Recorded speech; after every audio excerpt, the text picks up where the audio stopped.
Thanks, Janice. It's a pleasure to be here. I am in Dryden and speaking from a hotel room, and so I apologize for my noisy neighbors. Somebody just turned on the remote ignition to their throaty Dodge pickup truck outside my window, so you might hear that. I apologize. So we're going to talk about ag automation. That's an area that I'm spending a lot of time in. It's extremely exciting. It's scary for some people, and we'll just have to see what comes of it as time goes on, but just an amazing amount of stuff going on that I think is of interest. I've sort of prepared this in the context of a farm audience. So think of yourselves as farmers, because when I'm presenting, I like to engage you as an audience in my conversations, and Janice is not allowing me to do that today, but she's going to watch the chat and bring anything forward that you might have. So I'll end up answering my own questions, but I'm a believer in critical thinking, and so I'm asking you to think as we go through some of this and think about the current farm and what's the farm of the future and where are we going to go. So essentially, I was asking farmers throughout the winter, are robots for you? And we need to think about, what is a robot? And we're going to look at some examples as we go through this. But and you think about a farm operation, and there's so many farm operations. And one thing that's always unique about farms is they've always said to me, oh, well, my farm is different than everybody else's. And we have classes of farms, but within each of those classes, it's up to the individual on how everything works. And so one size doesn't fit all. And I think that's something that the robotics industry is struggling with, because they cannot deliver a platform that's going to meet the needs of 26,000, 34,000, however many farmers you estimate there are in Ontario today. And so that's very intriguing in terms of the industry that's creating these robots have got to give a little bit, and farmers have got to give a little bit in terms of coming to a place where you've got technology that's going to fit the needs. So I want you to think about, where would a robot fit in your operation if you are a farmer or if you were a farmer? And when robots have come into the workplace, regardless of whether it's in agriculture or wherever, it's often been in places where they're repetitive tasks, and that repetitive task from a quality perspective has to be done exactly right each time. They're often in controlled environments. And so think about, a manufacturing facility versus a farm, whether that's an inside farm or in terms of inside a livestock building or outside in the farm fields across the province. This is an example of an automotive plant, and I just want to show you this. And I want you to look at the robots, how they're operating, where they're operating, and think about the context of that with respect to agriculture. So this is a line welding shop, and now that the thing to be worked on is not locked down, and now the robots go to work. And think about the fact that that line never changes, right? Those three things come in at one time, they're locked down, the spot welding happens, the clamping is all done the same. Think about that even in the context of a robotic milking robot, right? Like, do the cows follow right, 2 feet apart, and is everything perfect, and is each cow the same size so that when it goes into the robot so think about the complexity that we deal with in agriculture in terms of making robots fit in the system. Okay, and so in the context that the goal is optimization for whatever we do, and what are the components that lead to optimization? And so some of those are, what is the scale? Is it a great big articulated tractor, or is it a little rototiller? What are the costs of that equipment, both in terms of capital costs and in operating costs? What's the labor aspect? And I have to admit that I'm from a family that was big on labor and small on automation. My parents were both academics on the art side, and my dad worked in labor optimization all the time. But if we cannot find that labor in rural Ontario to operate the equipment, then we've got to find other ways to deal with it, because the crops and the livestock have to be tended to, and they have to come off the field at the right times and stuff like that. And so the other thing about the labor force in agriculture, which we're not totally used to, and I don't want to sound bad about this, but I'm not going to put my 16-year-old nephew from downtown Toronto in a $400,000 tractor to run down the road 20 miles to the next field type of thing, where that's what I did as a 15-year-old kid working on my uncle's farm, driving the old D14 down the road to rake a 10-acre field of hay type of thing, right? Think about the data that's being generated. And there's so much data being generated that we are actually not really cognizant of, because the telematics on the new equipment is just gathering all that and firing it right up to the cloud. And when it does that, it happens despite us type of thing, unless we purposely shut it off. And that data has value, and how do we make use of that value? Think about the production system. Okay, so in many farms today, it's not one system, it's a combination or a culmination of a whole bunch of different systems coming together. And so the thing that thrills me the most as the crop innovation specialist is, what is the integration? How does the logistics work to make a little drone work with a great big articulated tractor or a huge combine? And so, think about, how will the farm of today be different than the farm of tomorrow?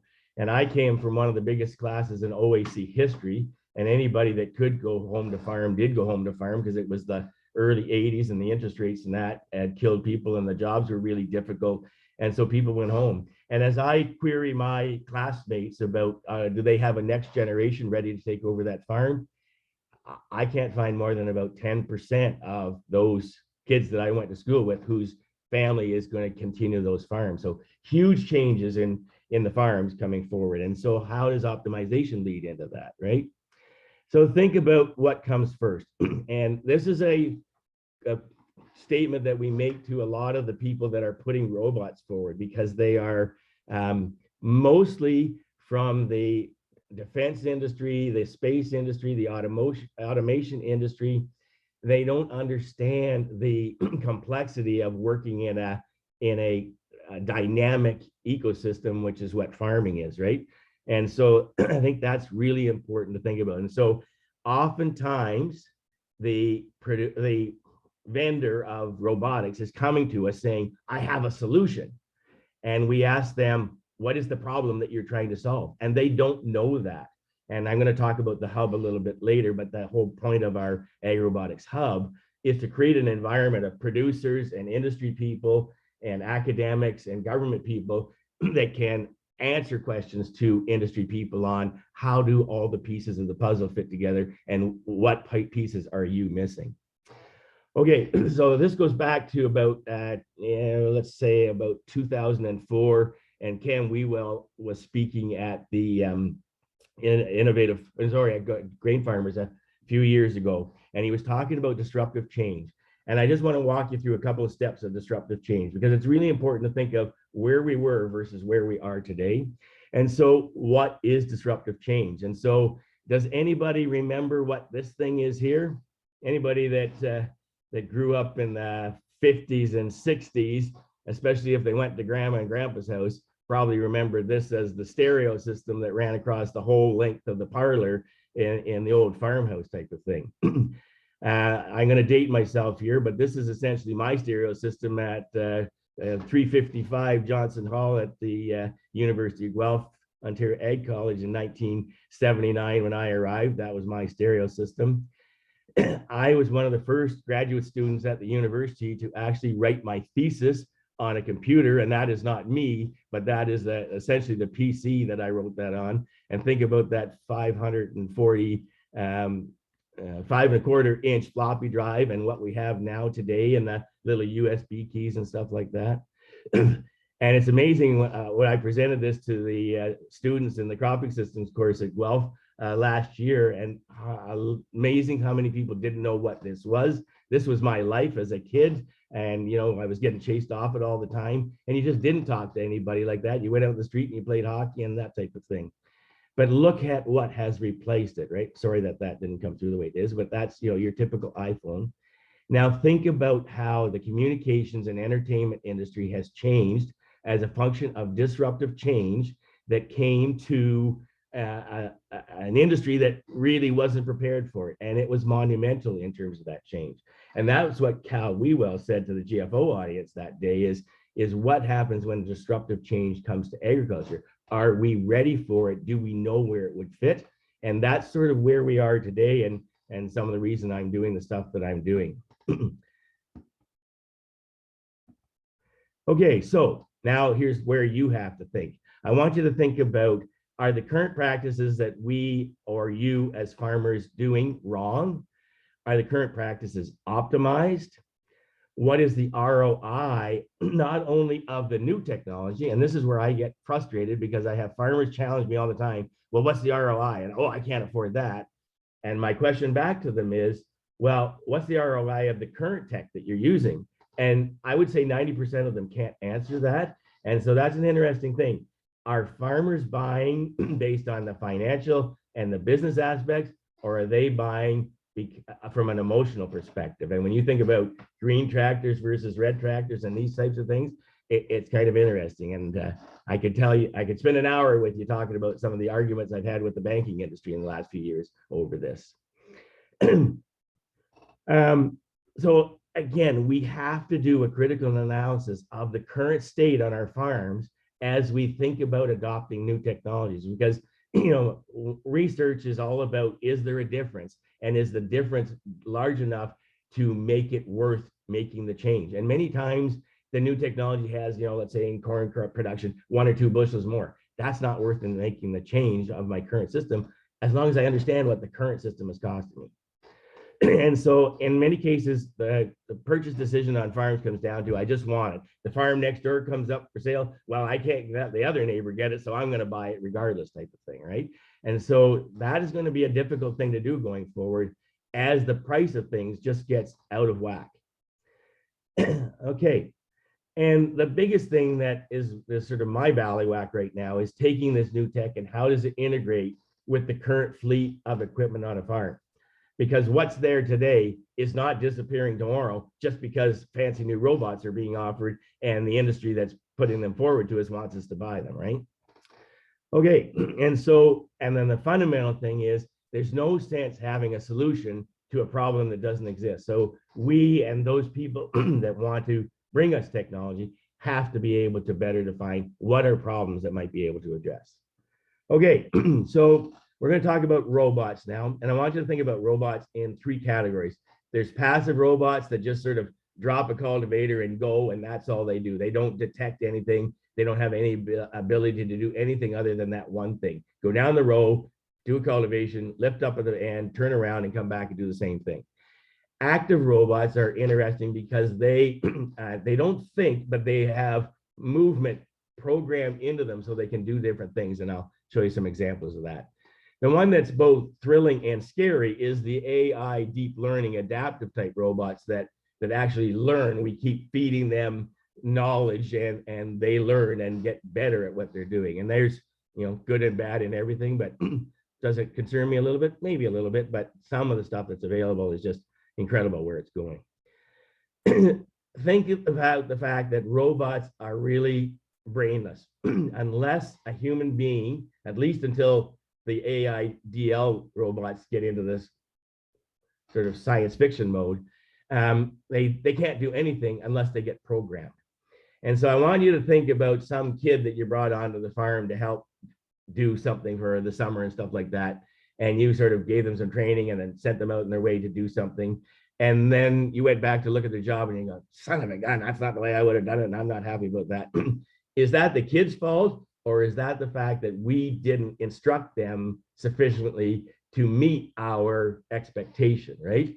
And so one of the things that's interesting in this working group we're working on is we're trying to connect with farmers to realize that there's so much tacit knowledge, and that's knowledge that's gained through experience and just sort of, I was born on a farm, so now I know farming. And we have to be able to take that brain power and write it down, not on a piece of paper, but on a computer, so that the engineers with the robots can use that to actually program robots to do the types of functions that we want them to be able to do.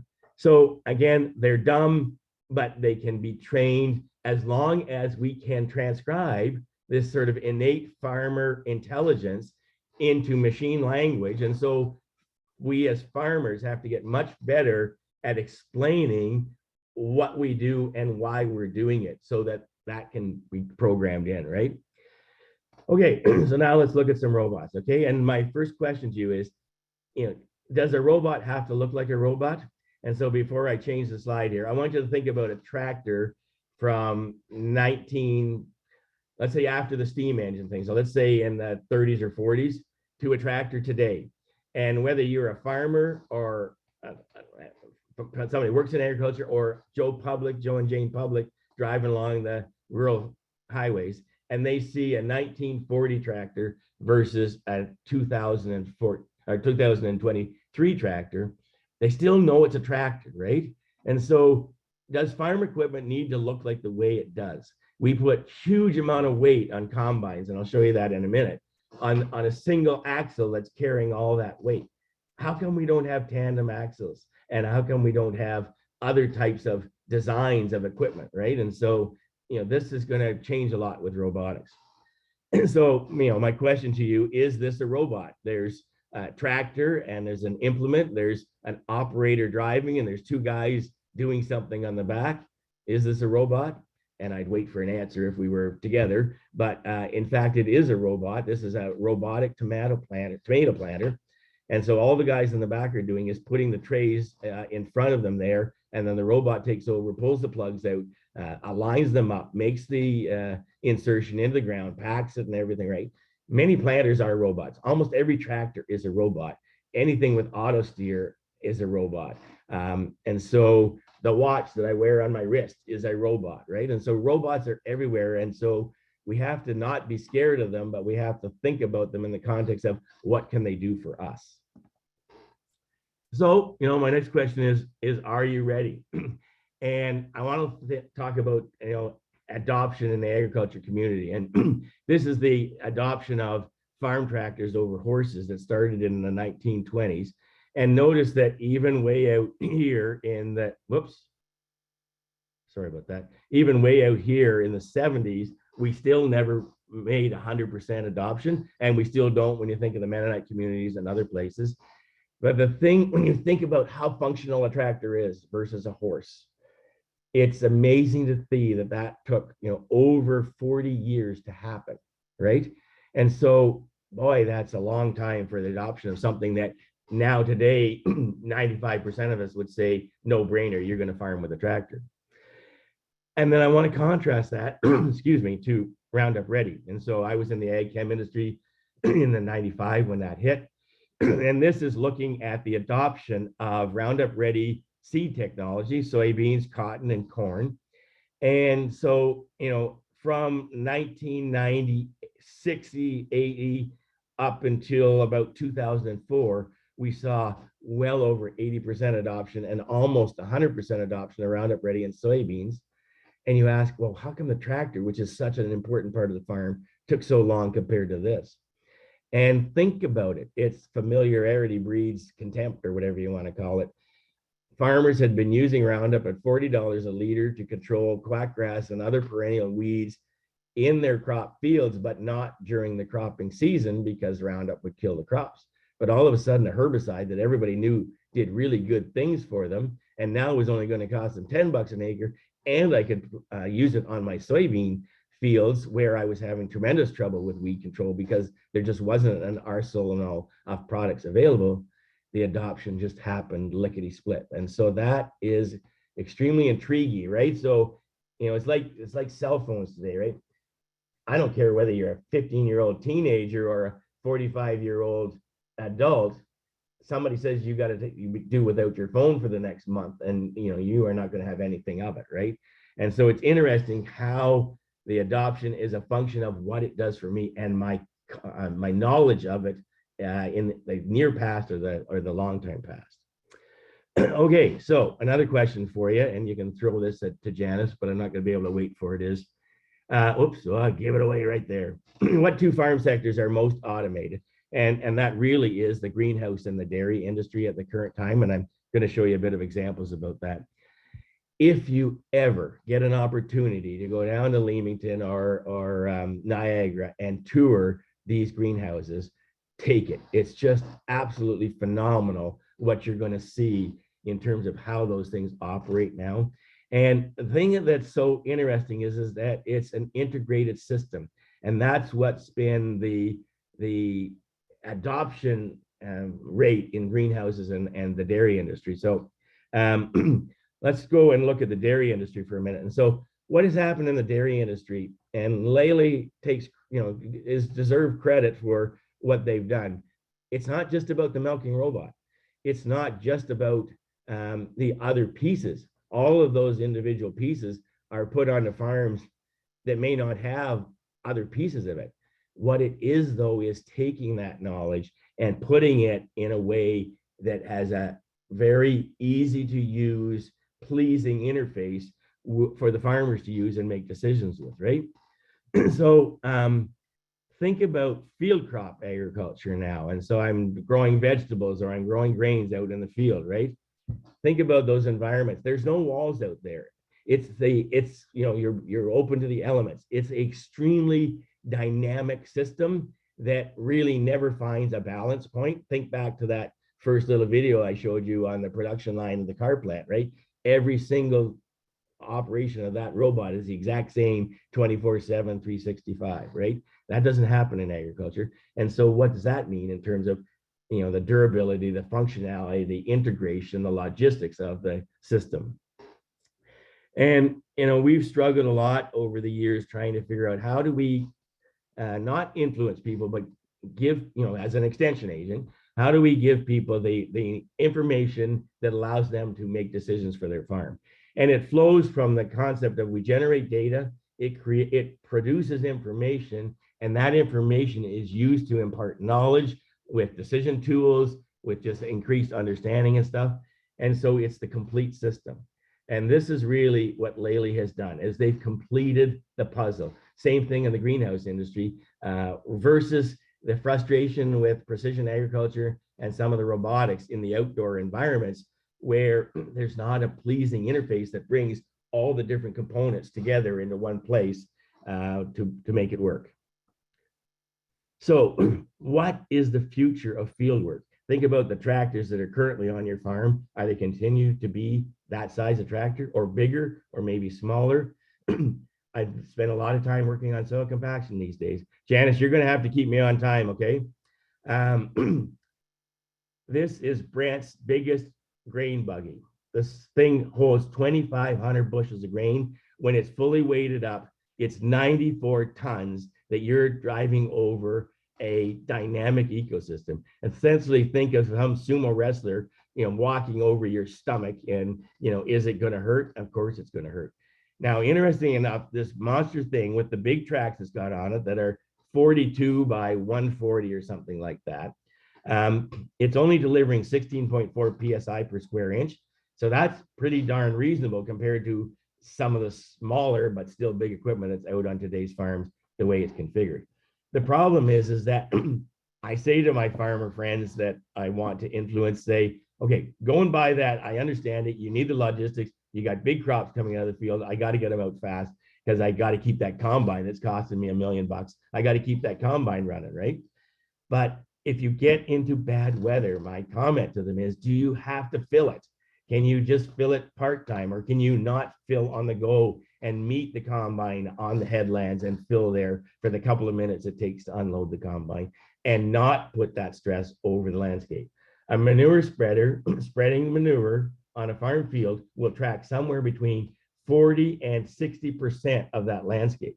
And different implements are different in that, but that's a huge amount of the capacity of the land that sees a track. And multiple times of the year, they see more than one track.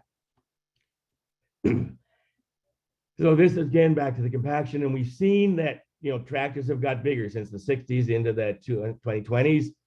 The wheel load has increased substantially as a function of how big the bins are to take the grain. Interestingly enough, the tire volume has kept up with that, which is great, right? So bigger equipment means bigger tires. But notice the contact area, the actual part that touches the ground, is, while increasing, not increasing at the same rate, because we just can't get enough rubber under all of this equipment today. And so, how do we deal with that? Again, when we're out there working in that dynamic ecosystem, we don't want to be wrecking it. Okay, so I challenged you a little bit on what's the future of a combine look like. There was a design contest done, and they printed a bunch of combines up. Why? Oh my goodness, am I locked up?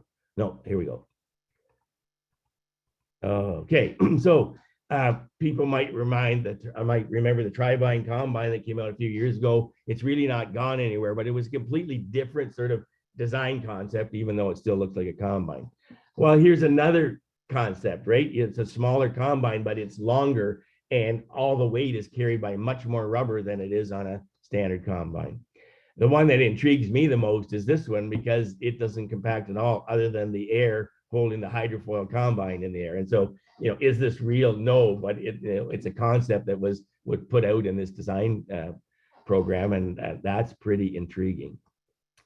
Okay, so what is the scale? What is the weight? How is that weight distributed across the landscape? How is that automated? Okay, so what has enabled robotics in the field to work? And really, it comes down to the same technology that has allowed us to put auto steer in our equipment, and that's GIS.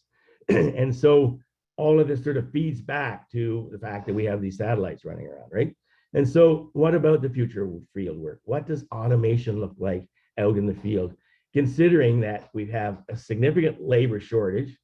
And when I say labor quality, I mean the fact that the more sophisticated and larger equipment needs an operator who's less of a redneck and is responsible and thoughtful in their operation of this equipment, because it's worth huge dollars and it's a huge liability to us and Joe and Jane public when it's running down the road and taking up so much of the space at a slow speed and stuff, right? And then farmers have always been wanting labor savings. So this is a slide from my buddy Peter Johnson, and yes, we could do this. We could put a whole bunch of little single furrow plows out there in the field, and it could be a collective like the Mennonite barn raising. But where are you going to find that labor to put all of those little tractors out on every single field across the province? So if that's unrealistic, then what are some of the opportunities? This is a little pair of Neo Oz robots from France that we've been testing as part of the working group. This is in Peppers down at Dresden. And this is what I call a passive robot. So it just putters along. It's controlled by GPS that's mapped in so that it knows where the rows are it's supposed to drive by. It works in tandem. And so when they get to the other end, they know where each of them are. They will turn around and go into a new row, but they don't have any intelligence about understanding some other piece of the puzzle, which I'll show you in a second. So again, here's these little guys, and this is up at the Muck Research Station, and you see that they're just cultivating, and we've got a couple of different cultivators on that we're practicing. So we were just sort of demonstrating these, but how do they know how deep to go? How do they know that their cultivator has filled up with purslane, in this case at the Simcoe Research Station, and know where and how to dump that out so that it doesn't completely clog and completely reduce its functionality? So that is a passive robot. So, sorry, I forgot where I was. Think about integration. That's the biggest piece of this whole thing, is that, again, we're not getting rid of today's fleet in preparation of all the new stuff tomorrow. There will be a long period that will be different for everybody and every operation in terms of bringing old and new together. And in that time frame, that continuum, we have to be able to marry those scales together. We have to be able to fit them in a way that is as or more productive than the current system, or there's no sense changing. We have to understand who is the operator. We have to solve that puzzle, right? And in solving the puzzle, we got to know what the puzzle looks like, and how the pieces fit together. And we have to do something that I don't think we do a very good job of today, is we need to optimize the system, because the cost of stuff is not getting any cheaper. And as a function of that, we need to be able to analyze the different components of our systems so that we can make the little tweaks that are saving us money or making us more productive. Okay, so I'm going to talk about the Ontario Ag Robotics Working Group. I'm just looking at my clock here, 10:03. Okay. So this formed last year, and it was a brainchild of Kristen O'Bead and myself from OMAFRA, with Chuck Bearsich from Haggerty Creek Robotics at Bothwell. And Chuck is a really interesting individual that just loves this robot stuff and knows that it's not going to happen in Ontario if somebody doesn't take it by the horns and pull it in. So he started that, And we said, well, let's think about this, and how do we bring the right characters together to create an environment where people know that they can have a resource to come to and ask questions and stuff. And so we put on farm demonstrations. We bring producers and the manufacturers of robots together so they can talk and explain to each other the positives and negatives of different criteria that need to be done to think about, again, making that optimized product for the field. So just as a show and tell, I'm going to run this little video that shows all the things that we did a year ago, and we've done a whole bunch of new stuff this past summer and got more new stuff coming. But this is the Raven Omni Power System. So, combine, a tractor, and a grain buggy, what's the big deal? Well, look in that cab. Do you see an operator in there? It's actually tethered to the combine, and the operator of the combine can tell it when to start coming after it and stuff. This below coming at you is the Raven OmniPower. That was the DOT designed in central Saskatchewan by the Seedmaster people, and then sold to Raven, and now Case IH owns it. But in this case, it's the twinning of a human operator implement with the Terragator controlling this other one, and those two units are talking together and they're mapping each other. This is the farm droid from Denmark. There's a all solar powered. It runs 24/7, 365 if it has to. It goes and seeds the crop, and it GPSs every single seed that it puts in the ground, and then it's able to come back. And this is a active robot because it's moving and it's taking the weeds out from within the row, leaving the crop plants where they are. Just a phenomenal piece of equipment. We used it in rutabagas and sugar beets this past season, and both farms were thrilled with it. This is actually an Ontario invention. This is the Romeo from Oshawa. Right here, it's cultivating at the Holland Marsh, and it was just seeding a minute ago. And if you look at that thing on the front of it, that's a soil optics sensor. And the next slide, or the next clip here, is that same unit out doing sensing out in the environment to create zone maps and to look at through, it's hard to explain, but this is all precision agriculture, defining zones in the field because of differences in soil and nutrient capacity and stuff like that. I showed you the Oz's already, and again, just neat little technology. And 2 of them have been sold in Ontario right now, and we have another 2 that we're playing with.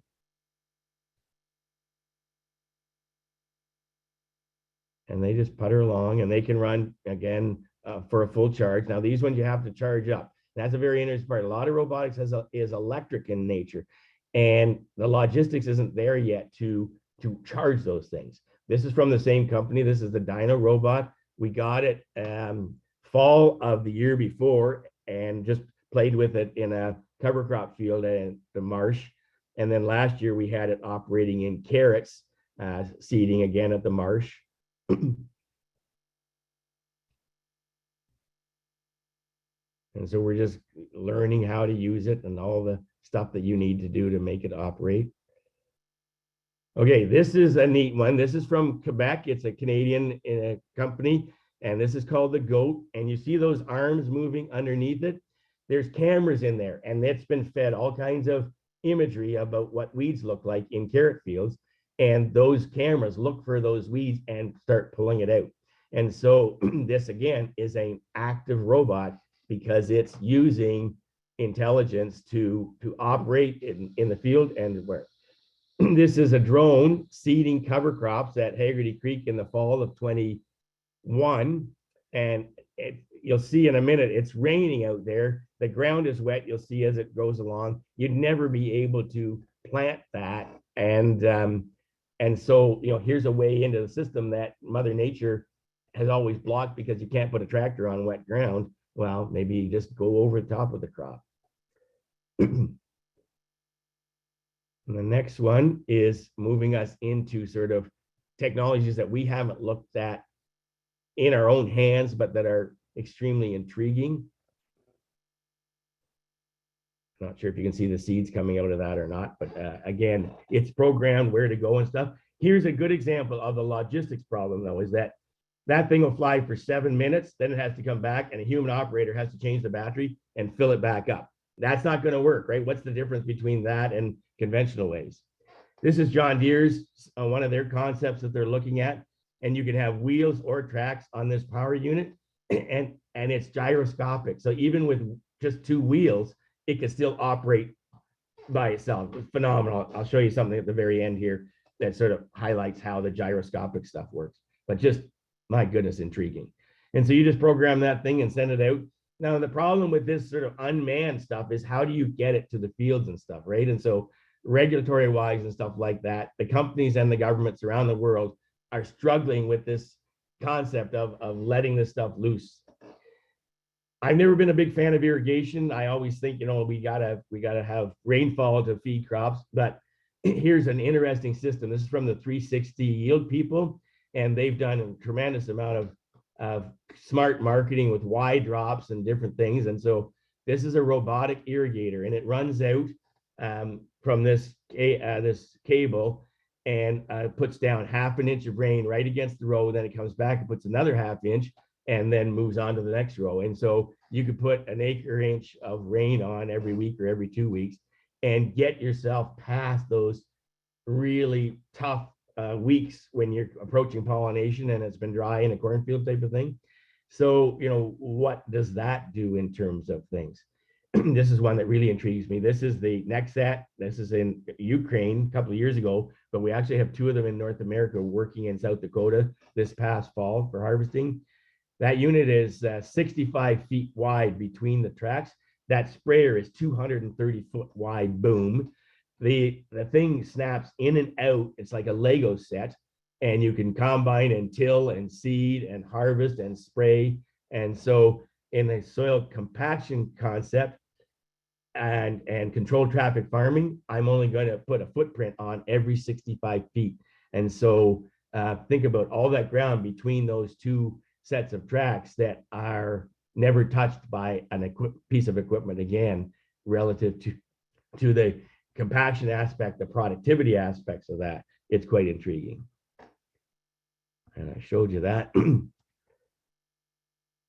Okay, so I'm going to show you a different system that in my 40 years playing in the ag sandbox in Ontario, you know, we talk about innovation and all the sexy stuff and the shiny stuff that's fun to take pictures of and stuff like that.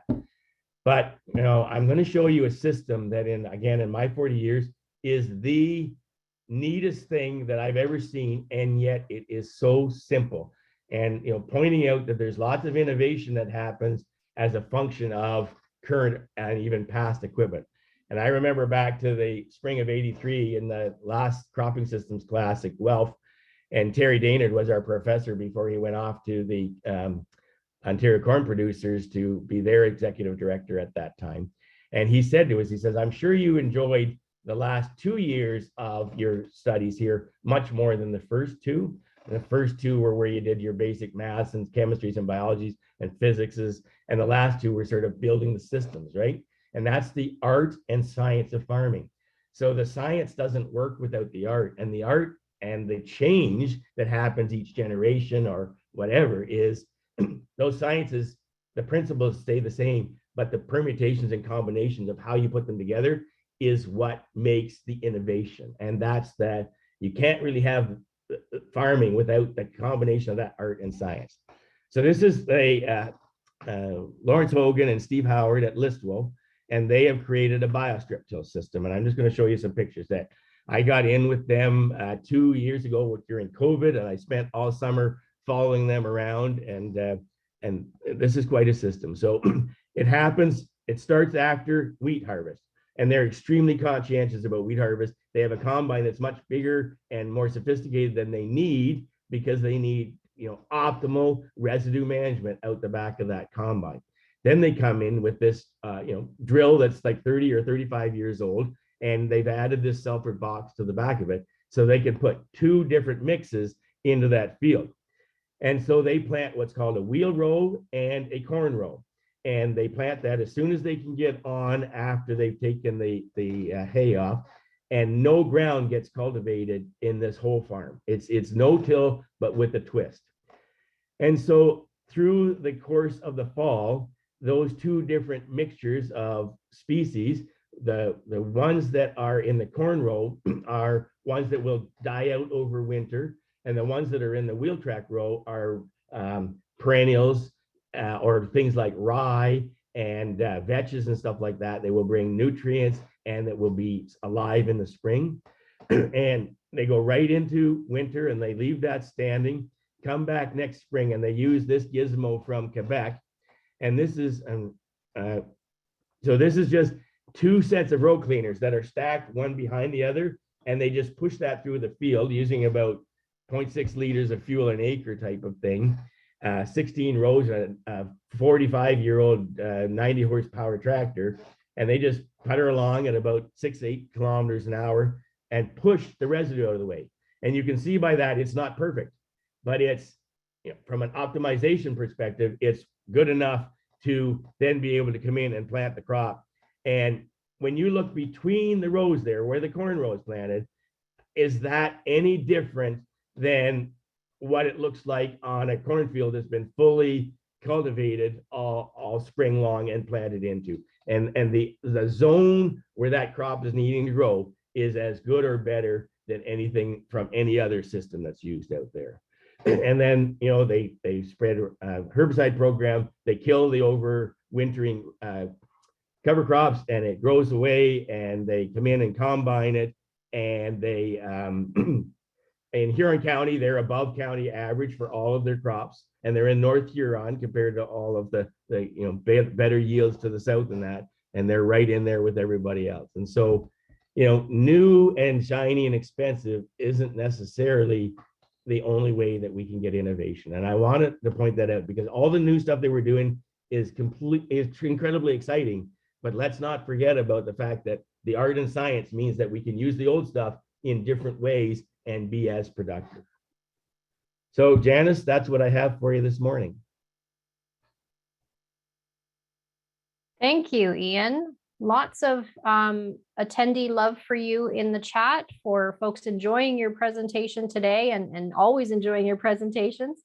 And also the fact that you're challenging people to think critically. So I think that's always important. A couple of questions to share with you, and I appreciate you leaving us some time so we can have a good chat here. Want to kind of start from this place. So farmers' roles are already multifaceted. You know, farmers are wearing many hats like agronomist, welder, mechanic, machine operator, precision ag specialist, and on and on and on. And I'm just sort of talking about from a field crop perspective. So is adopting automation and robotics adding another hat for the farmer to wear with respect to, you know, managing operations, repairs, and maintenance? Or might we see a model where, you know, this sort of gets added on as an approach to, you know, custom operator services? Or the question in the chat was farming as a service taking hold, where, you know, robotics or the fleet of robots are offering or delivering that service. Just curious on your thoughts about that. So Scott Shearer, who's a chair of the Department of Biological and Agricultural Engineering at Ohio State in Columbus, he's working on quite a few of these systems, as is Aaron's University in Denmark and the Swedish Agricultural University that are all doing stuff in this, amongst others, but those are the people that I've interacted with. So to the first comment you made, Janice, I don't think we as farmers can be jacks of all trades anymore. I think we have to realize that it is a business, and I can't be the you know, ultimate welder and the best accountant and the best animal doctor and stuff like that, right? And so I think we have to recognize what is our job as farm managers. And it, in my mind, it's not to do everything ourselves. It's to surround ourselves with a network that we will have to pay for that allows us to optimize as many of those parts of the business as possible. So the reason I brought up Scott Shearer is he's been working with Kubota and some other companies around concepts like this. So instead of, you know, buying that new 24 or 36-row corn planter, you hire a service to come in, and it has 4 or 5 60 horsepower tractors with 10-foot 4-row planters in it, and they do it, and they're all connected together and stuff like that. Because what happens if my brand new 36-row corn planter goes down on the 5th of May? And when you look at the parts issues that we've been having the last number of years, and you can't get parts, you have a huge problem on your hands, right? The other aspect is that if I get 2 inches of rain, when can that 60 horsepower tractor and 4-row corn planter start in the field relative to the other? And, soils dry from the top down, right? And so the planting zone may be dry long before the ground where I need it to carry the weight of that big implement is. And so will smaller implements fit? So I think absolutely things are going to change. And I would suggest that farming as a service, whether it's custom operators or what, I think it's going to be a whole new thing that comes from that. And so I think, if you want to be a jack of all trade farmer, I think you're going to struggle to keep up because the pace of change, and people always say this, right? But the pace of change is speeding up. And I challenge the audience to get on a plane in November and go to Hamburg, Germany to Agritechnica. And we haven't had one for 3 years now because of COVID. My expectation of what we're going to see there this coming November is, unbelievable. Thanks for that. More food for thought. And we're seeing those kinds of comments in the chat. So people are loving you sharing that and challenging that critical thinking again. So you talked about, soil drying and access to the field weight of traditional or conventional equipment compared to some of these newer pieces.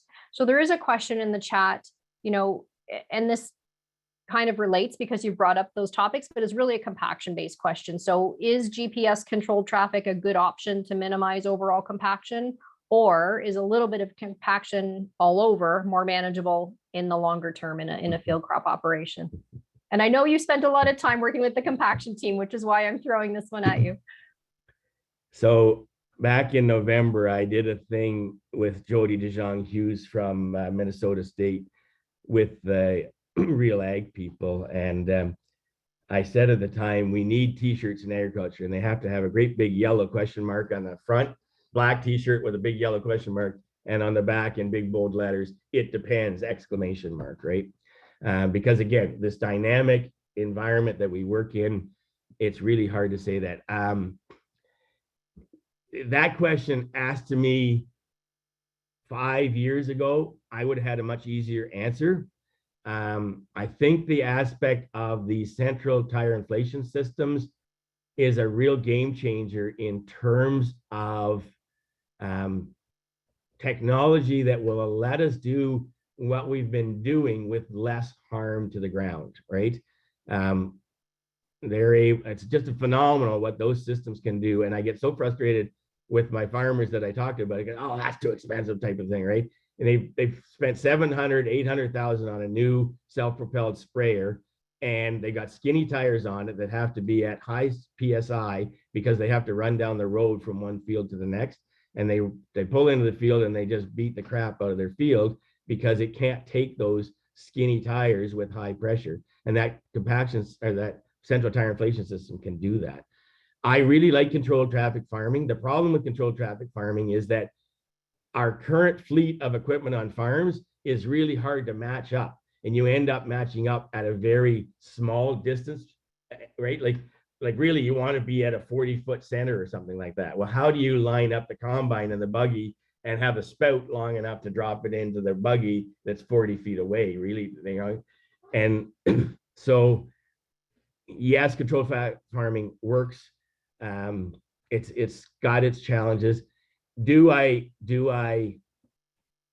trample all of the ground lightly or some of the ground more fiercely?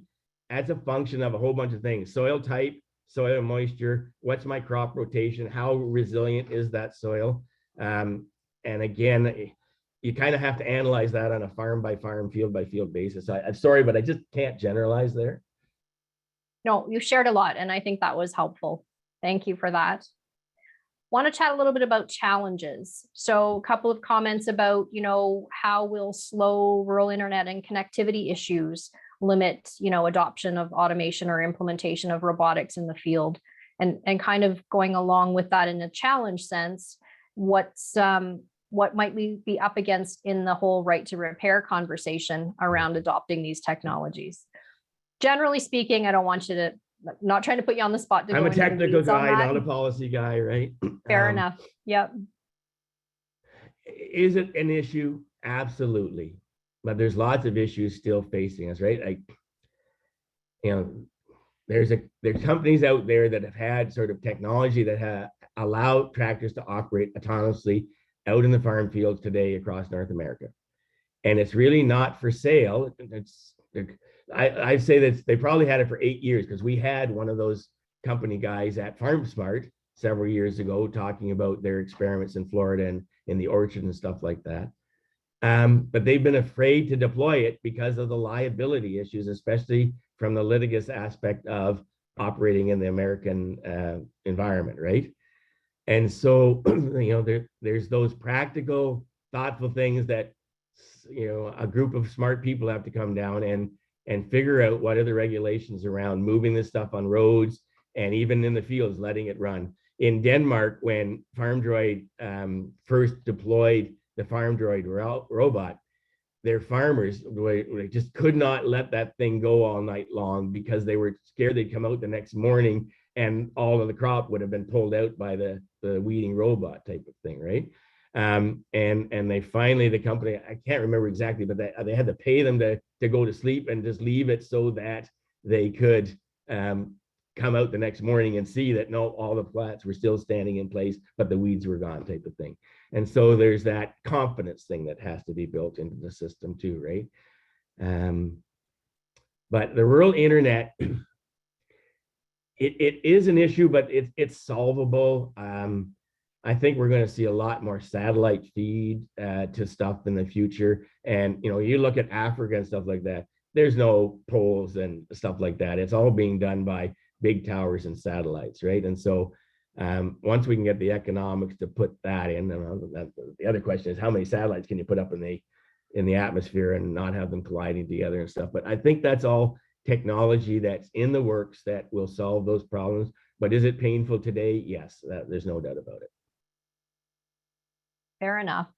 Kind of along the lines of potentially another challenge, you mentioned data, and, you know, we've got to be prepared to have good data to feed into these robotic systems or automated systems, but we also have to figure out how to better manage our data. And later on today, we're going to hear a presentation on cybersecurity. So what's the conversation around data security with respect to these levels of field automation?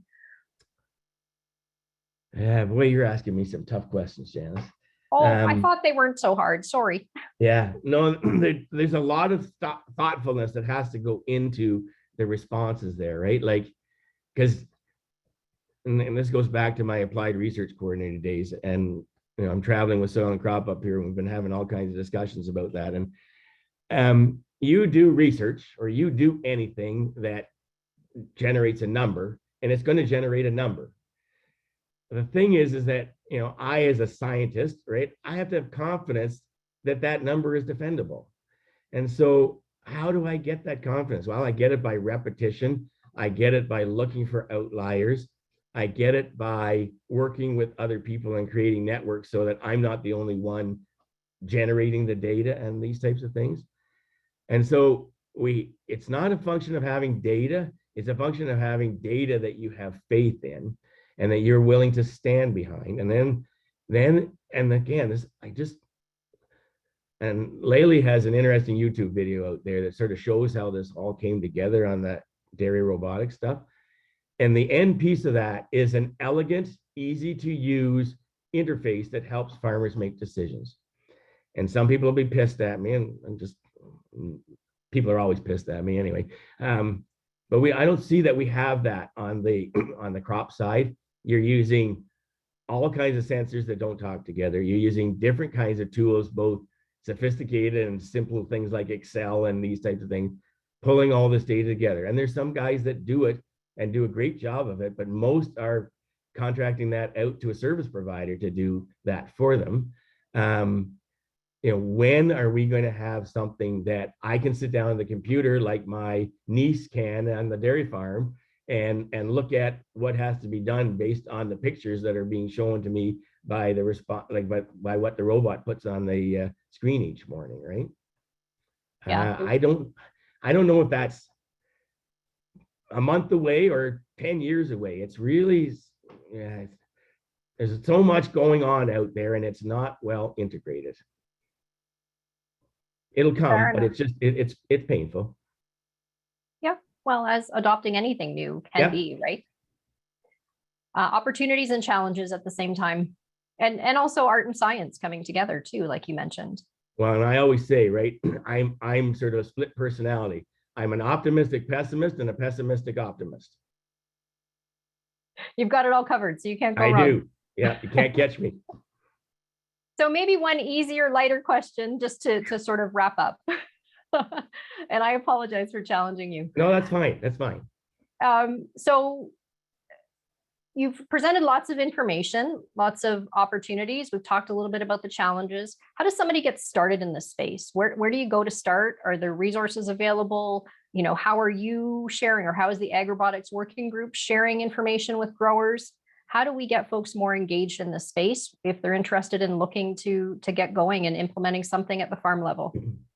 Well, and we've been in the working group, we've got some irons in the fire that are trying to bring it into a more outward facing thing for Ontario agriculture as a whole. This is a really essentially to do with horticultural and grain crop production out in the natural environment, right? We put on farmer days. We have demonstrations of equipment at different places. Maybe we need to find a way, you know, we're all caught up in that busyness of the day-to-day work world, right? And we need to find a better way to communicate when we're having these demonstration days and stuff like that, because the most interesting thing of them is, and I love to study people, right? I go to a mall and I'll just watch people and see how they interact and the body languages and stuff that, you know, show you whether, you know, what their mood is and stuff. And that's really intriguing on these robotics days, watching farmers come in that you just know by the look of them when they arrive. There's no way in hell I'm ever putting that on my farm type of thing, where, you know, their neighbor is like, wow, that's amazing. And then you see them start talking together and you just see the light bulbs starting to go off, right? And that's, so being able to communicate with like-minded individuals, and by like-minded, I mean, you know, people that share that you're in agriculture, and you can have this conversation, well, you know, how would that thing ever work in my environment type of thing. And so, you know, we're getting better and better at that. We'll have, I think we have 11 platforms that we're looking at this year in different research and demonstration things across the province. And so we'll try and do a better job. We live streamed the session last July 13th from Bothwell, and we had it at different sites across and live stream that. We were just talking about that last night in the drive from Thunder Bay about how to do that again this year and stuff. So, and then, like, you know, I'm a YouTube junkie, and my wife gets so frustrated with me because all I want to do is sit on the couch at night and look at ag YouTube videos. There is so much neat stuff on YouTube. Just search for ag innovation and ag robotics and stuff like that, and start to sort of gather a feel for all of the aspects of it. But the biggest thing to keep in mind is that most of this tech is not coming to us from ag people, and we don't have the same relationship with the big guys that we have with the little innovators, because they're sort of sitting back watching. I know that the greens and the reds and the silvers and the blues are working on stuff, but they just haven't sort of put it out there like some of these smaller companies have. It's coming too, and it'll be interesting when they pull the entry button. I hate using the word trigger, it's a bad word. It's going to be interesting to see. And again, back to this pace of change. And actually, we might see that in November with the pent up aspect of what's going to come from Agritechnica in Hamburg, Germany. Fair enough. So it sounds like you and I should keep talking about this in this space. And when you have events and resources to share, we're happy to help spread the word on that. And maybe that helps fill that gap a little bit. Awesome. Great. Well, listen, I can't thank you enough for your presentation today. It's been really great and engaging. We'll grab some of the comments from the chat and share those with you so that you can read them offline as well. And we're happy to have you for as long as your schedule allows today if you want to stay on. But otherwise, we will thank you and say goodbye and send you on your way for the rest of your travels and presentations today. Yeah, I'm off to Rainy River, so no cell service. Okay, well, enjoy that. And thank you very much. Thanks, everybody. I hope you got something out of my talk, and we'll go from there. Don't hesitate to contact me direct if you have questions. Thanks.